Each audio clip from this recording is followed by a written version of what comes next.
NXT is the place where so many of WWE's current top superstars cut their teeth on the way to becoming true megastars of the business. From Becky Lynch, to Seth Rollins, to Charlotte Flair, to Finn Balor, to Bayley, to Kevin Owens, to...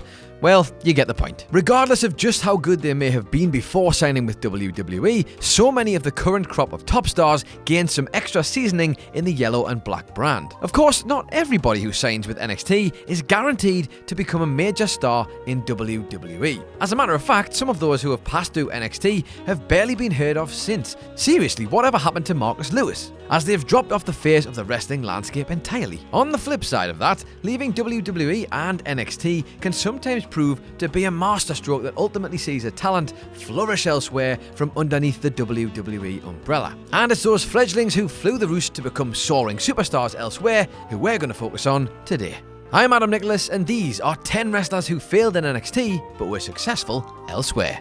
Number 10, Lucha Soros. Now then, can you remember the time when NXT had a guy in a dinosaur mask running wild? No? Well, that's because that never actually happened. That's not to say that the man behind Lucha Soros didn't have a spell in WWE's developmental arm just before his rise on the independent scene. Recently signed to All Elite Wrestling, Lucha Soros has become a major favourite of many a wrestling fan, myself included, for his sheer uniqueness. After all, can you really remember any sort of even remotely similar gimmick in a mainstream wrestling promotion? I'll save you the time. The answer is no. Way before Lucha Soros was roaring through the competition, the wrestler underneath the gimmick used to go by the name of Judas Devlin, back in FCW and then in NXT. Working under the WWE umbrella for just over a year, Devlin was released by the company as they seemingly saw nothing special about the performer. Not only did Devlin get reinvented as Lucha Soros, but he also had a spell as Vibora in Lucha Underground that saw him team with Drago and Pindar to win the promotion's trio championships. Now, as mentioned, Lucha Soros is now a signed-up member of the AEW roster as Tony Khan's upstart company looks to offer wrestling fans a genuine alternative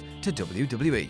Number 9, Tanga Loa. If it's with Bullet Club or simply the Guerrillas of Destiny, we're still watching you, Tama Tonga, Tanga Loa has been tearing it up in New Japan Pro Wrestling since 2016. Now, whether the Guerrillas of Destiny are the greatest tag team in the world, that's up for debate, and I'm certainly not going to give you any credit, Tama Tonga, but still, even the tandem's biggest detractors have to admit that Tanga Loa and Tama Tonga are at least in the conversation of the current best tag teams out there. Back in 2009 though, Tanga Loa began his wrestling career by signing a contract with WWE's developmental system, at that time Florida Championship Wrestling, and he'd make his main roster debut within just 2 years of that FCW deal. Initially debuting on an episode of WWE Superstars as the muscle of Hunico, Camacho was the name given to the Hawaii native. By 2013, however, Camacho was competing as a solo act in NXT. And well, the less said about that one, the better.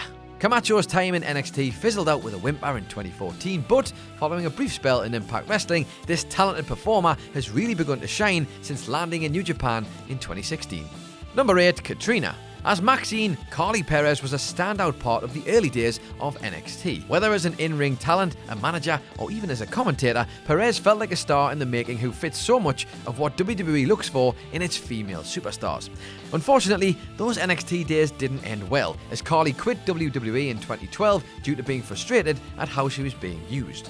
Fast forward to 2 years later, and viewers were treated to Carly Perez turning up in Lucha Underground as the nefarious Katrina. The unique and magical corner of the wrestling business known as Lucha Underground positioned Katrina as a big-time player who was the manipulative, evil manager of Lucha Underground's most dominant heel, Mil Muertes. Now, with the future of Lucha Underground still uncertain as the TV show looks increasingly unlikely to be given another season, maybe just sort the contract situation thing out, that might be a good start. One of the biggest shames is that Katrina isn't on TV right now. Either way, Carly Perez has taken her stardom to a whole new level since departing NXT 7 years ago.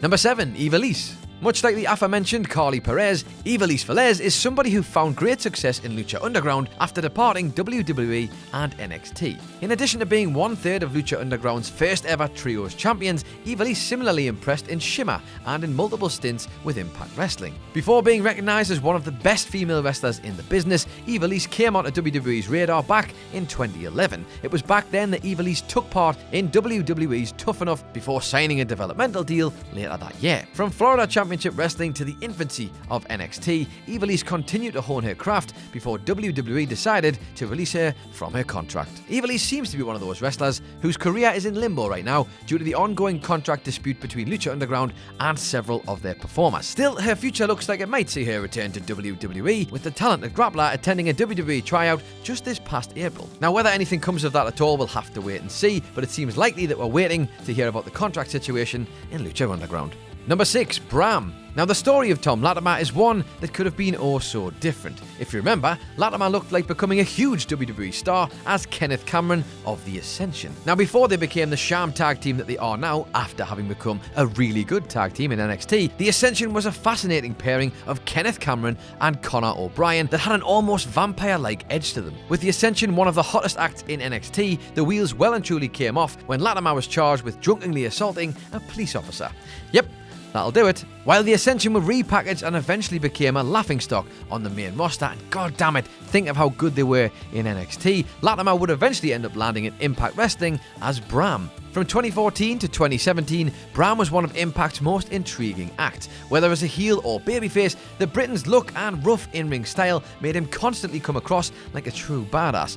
Currently working on the independent scene, Bram is still only 32 years of age and so has a lot of wrestling left in the tank. Even though he was great at what he did during his run in NXT, the manner in which Tom Latimer exited WWE will class his time there as being a bit of a failure. Luckily though, Latimer would go on to find success elsewhere as he embraced the King of Hardcore nickname given to him in Impact Wrestling. Number 5, Austin Aries. Now, he may have referred to himself as the greatest man that ever lived during his time in NXT, but that was sadly not the moniker you should have realistically placed on Austin Aries during his time on the Yellow and Black brand. Throughout various spells in both Ring of Honor and Impact Wrestling, A-Double was absolutely fantastic, with his cocky attitude and intense in-ring style making him a bona fide star who was viewed as one of the best in the business. And then came an ill-fated jump to WWE. Signing up to be part of the NXT brand in 2016, Aries' run was a major disappointment, and in fairness, not all of that was down to the former TNA champion either. It was only mere months into his NXT career that Aries was put on the shelf thanks to a broken orbital socket suffered in a match against Shinsuke Nakamura. Aries would take up a spot on the 205 Live commentary table, a role he was fantastic in, and his return to action would culminate with a WrestleMania 33 match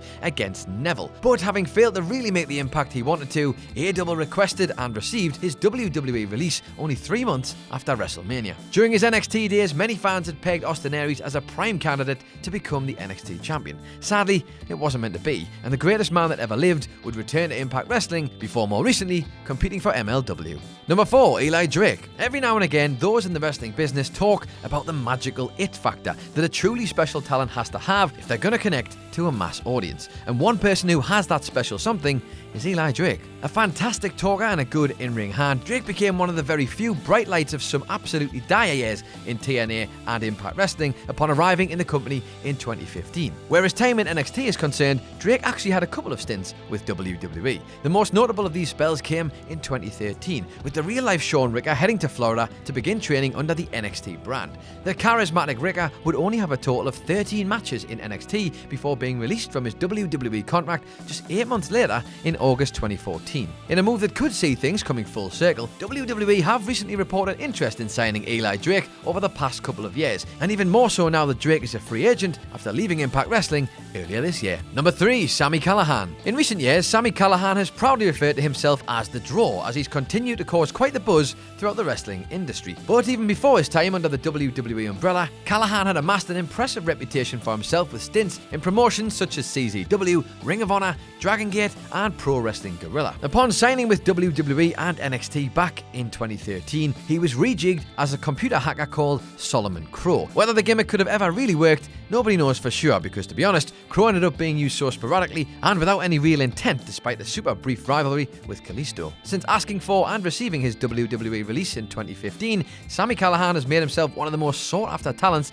on the independent scene. More recently, 2019 saw Sami as a main player in both Major League Wrestling and Impact Wrestling, although that MLW relationship seems to have soured a little after Callihan went off script and caused excessive damage during a Falls Count Anywhere match against Mance Warner. Number 2, Juice Robinson. CJ Parker was a fun and entertaining character in NXT, yet there was always that undeniable feeling that it felt like the character had a bit of a shelf life, which was highlighted very quickly by CJP becoming a jobber to the Stars. Having been signed to WWE since 2011, Joe Robinson would leave the company and his CJ Parker name behind in 2015. And thus, Juice Robinson would soon be born, and he hasn't looked back since. After wrestling for CZW, CMLL, and Ring of Honor, Robinson made the ballsy move to take a chance in Japan and become one of New Japan's famed young boys. Working his way up through the ranks, Juice Robinson is now one of the most must-watch characters in New Japan Pro Wrestling, and is delivering some of the best promos not just in New Japan, but in the wrestling business in general. As NJPW continues to look at expanding its appeal to a wider audience, particularly in America,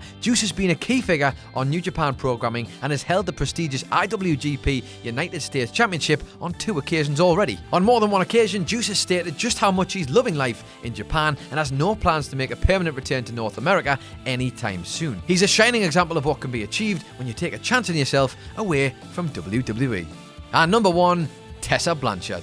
Right now, Tessa Blanchard is one of the hottest names in the wrestling business and a former WCPW alumni, I should point out. So much so, the Queen of the Carolinas recently headlined Impact Slammiversary pay-per-view in an intergender match against Sami Callihan. Blanchard has such a swagger and legitimacy to her wrestling persona and in-ring work, and at only 23 years of age, the future for Tessa Blanchard is a bright one. Now, she may have landed on the radar of long-time wrestling fans due to being the daughter of legendary Four Horsemen stalwart Tully Blanchard, but she's already crafted a reputation completely off her own back as being a standout performer. But when it comes to NXT, Tessa had a run with WWE's developmental brand back in 2016 ahead of competing in the 2017 Mae Young Classic. Unfortunately, her first round Mae Young Classic bout saw her going up against eventual winner Kairi Sane. Blanchard was eliminated from the tournament in her first match, and her stint in NXT had a tendency to be jobber to the stars. Looking back at it now, WWE must be absolutely kicking themselves at not being able to tie Tessa down for a prolonged run in NXT. Blanchard herself has said she needed the time away and wasn't ready for WWE back then, but right now she's thriving in Impact Wrestling, and she's one of the biggest names not just in women's wrestling, but in the wrestling world as a whole.